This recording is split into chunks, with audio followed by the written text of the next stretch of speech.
So The Idea of You, it stars Anne Hathaway and Nicholas Galtzine. I have no idea how to pronounce that name.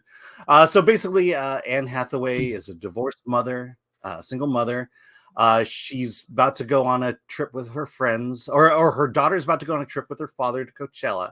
And something happens to where the father, the ex-husband, can't take the kids anymore. And Anne Hathaway's character is forced to take the daughter to Coachella, where a boy band from long ago is performing, and the lead singer, and that this boy band, Amber Moon, the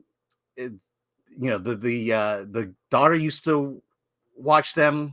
They're now out of style. She's not in 7th grade anymore, and basically the story is about her falling in love with the lead singer of this boy band group.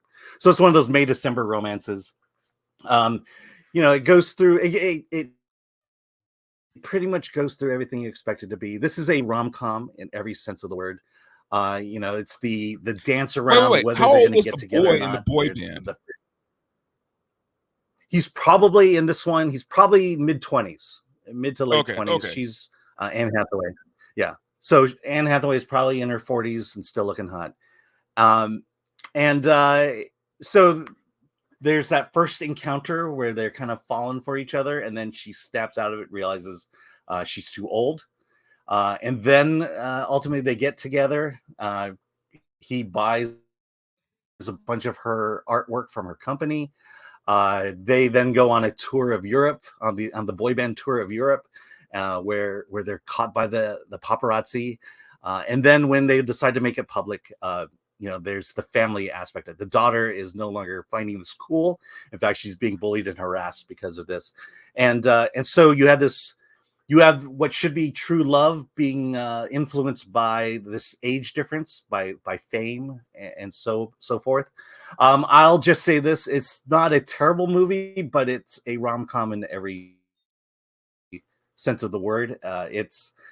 I believe I would throw this in the Lifetime category. It's not a male-oriented film unless you're a big fan of Anne Hathaway. I believe that this movie is mostly set for the female audience and the ones who like love and like to fall in love. And so I can't recommend it for me personally. I think what the appeal that this movie has for the Lifetime audience is the fact that you have Anne Hathaway in it. She's she's honed her craft. She's done a good job. And she's allowed herself to be once again in a rom-com and performs admirably in it. But there's nothing really in this movie that stands out that makes me want to see it again. I think the last rom-com that did that for me was I'm going way back, but Music and Lyrics with Drew Barrymore and Hugh Grant. For some reason, I can't stop watching that movie, and that movie has a boy band in it as well. And so, but that movie had a certain charm to it. Mm-hmm. So, and that's what you're looking for. You're looking for that charm that captures you, that makes you want to see that charm again, to experience those feelings again. And this movie for me just didn't have it. Although I got to say, man, that just you describing the plot of this movie, man, sounds like basically MILF porn, right? Like it's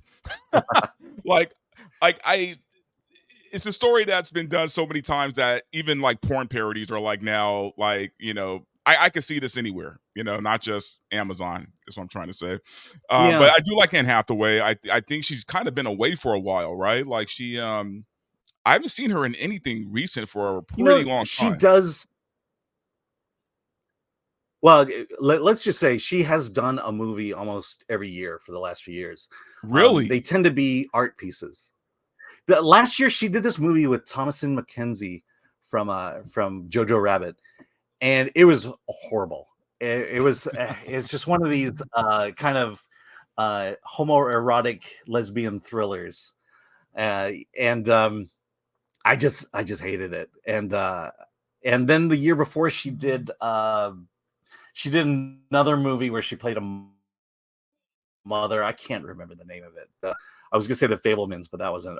Something like Brooklyn something. And she just played a mother. And I just remember going to that screening. This was award season, and she's talking about her craft. And this is the thing that I got from that screening or from that Q&A is that Anne Hathaway doesn't seem like a human being anymore.